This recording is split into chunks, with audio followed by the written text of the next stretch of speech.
Оюутсаханд залуусаа Gas Market Watch хийгээд бүгдхэн алт ганц хоёрхан бүтээгдэхүүн дээр техник шинжилгээ хийгээд оролцох гэж бодлоо. За алт маань үндсэндээ өнгөрсөн 7 хоногийг бодох юм бол унж орж ирснийхаа дараагаар ерөнхийдөө 51 тийшээгээ хөдөлгөөн гаргасангүй тийм үү. За окей.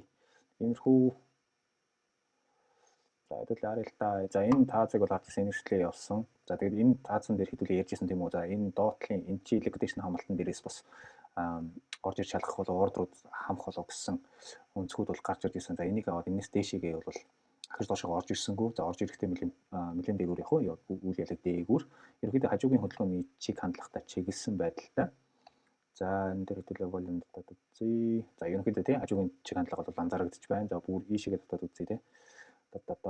За энэс дээшээгээ гарах юм бол гэдэг волюм бол мэдээж энэ бүтц хаана байна?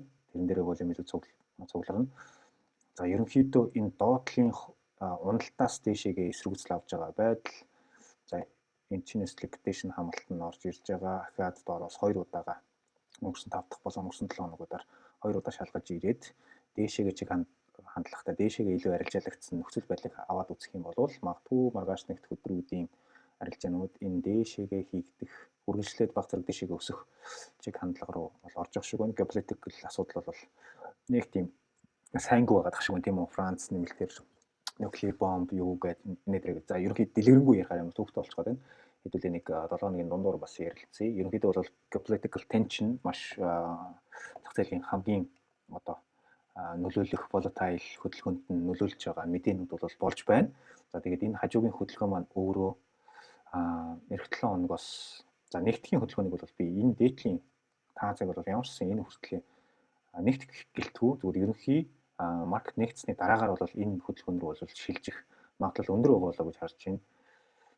За тэгээд хэрвээ энэ таазыг дээшээ эслэх явах юм бол мэдээж бидний хувьд бол ахаад дараагийн бүсүүд рүү шилжээ явах боломжтой. За дараагийн бүсүүдийг би шууд зүгээр ингээд зүгээр лайн тавиад хараа явчих. Эдгээр бүсүүд рүү шатлаад дунд нь эсэргүүцэл үүсээд эсэргүүцэл аваад унаж өсөөд дэмжлэг аваад ингээд явчих боломжтой. Ерөнхийдөө бол алтны хувьд бол харагдаж шүү.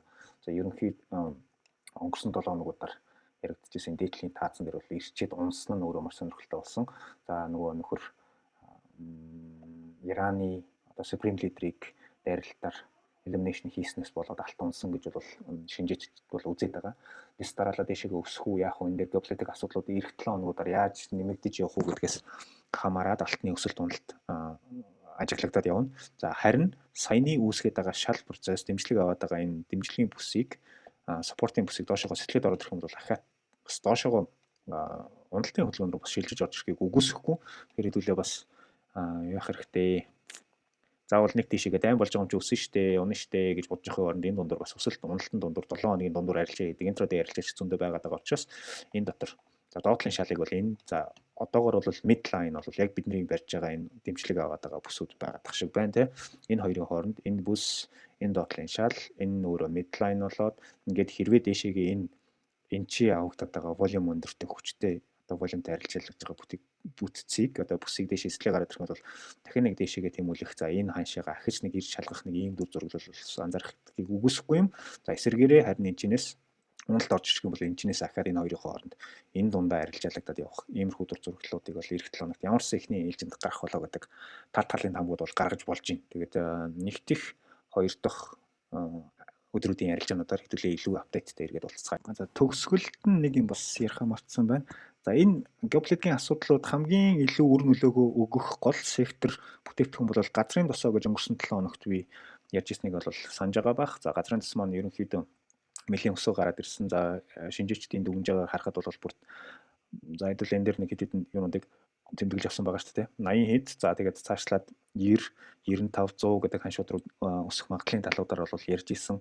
За дөнгөж өнгөрсөн 7 хоногт хэдүүлээ 7 хоногийн дундуурх вебинаруудаар уулзж байхад бол хаан шин дээр явж исэн 75 дээр явж исэн ахаад 80 82 85 гэдэг бүр 91 рүү ингээд очсон дүр зураглал байна. За яг энэ бүсийг бол за эхний ээлжинд энэ бүс дээр очиод нэг жоохон пауз авах болов гэж яг бүс дээр өнгөрсөн 5 дахь өдөр ирээд бас ямарсан маркет маань хаагдсан байна. Энэ tension geopolitical асуудлууд цаашаа хэр үргэлжлэхээс хамаарат говьшаа хар алт буюу газрын тос бүтээгдэхүүн гэдэг маань цаашлаад өсгөөгүй юу 100 гэдэг ханш руу очихгүй за 95 гэдэг ханшууд руу очиж шалахгүй юу гэдгийг бол харах нь байна. За яг бүгдээрээ нөгөө газрын тос дээр нөх арилжаа хийдэггүй учраас За 95 гэдэг анш бол энэ нэлээ ойрхон орж ирэх юм байна да. За тэгээд нэг бүгдээр арилжаа хийхгүй ийм бүтээгдэхүүн учраас нэг дэлгэрэнгүй яриад яг хөө энэ дэр бүр яг ингээд супер дажгүй арилжааны оролдлого нэмэлтээр ороод ирэх юм бол илүү ярьцгаа. Ямар ч хэлсэн энэ дэр юу гэж ярих гэдэг нь вэ гэхээр алт гэхээсээ илүү тэгэхээр бид нар алтыг хүснэ гэж хүмүүс яриадсан шүү дээ.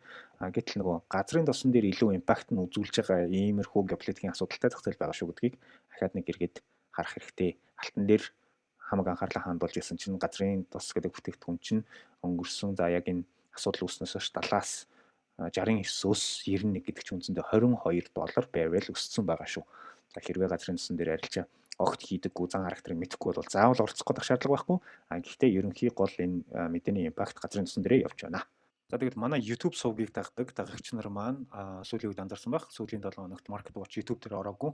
Үндсэндээ School дээр маш богинохон хэмжээний видео бүтээгдэхүүн болгон дээр тусдан MarketWatch хийгээд оруулаад явж байгаа шүү.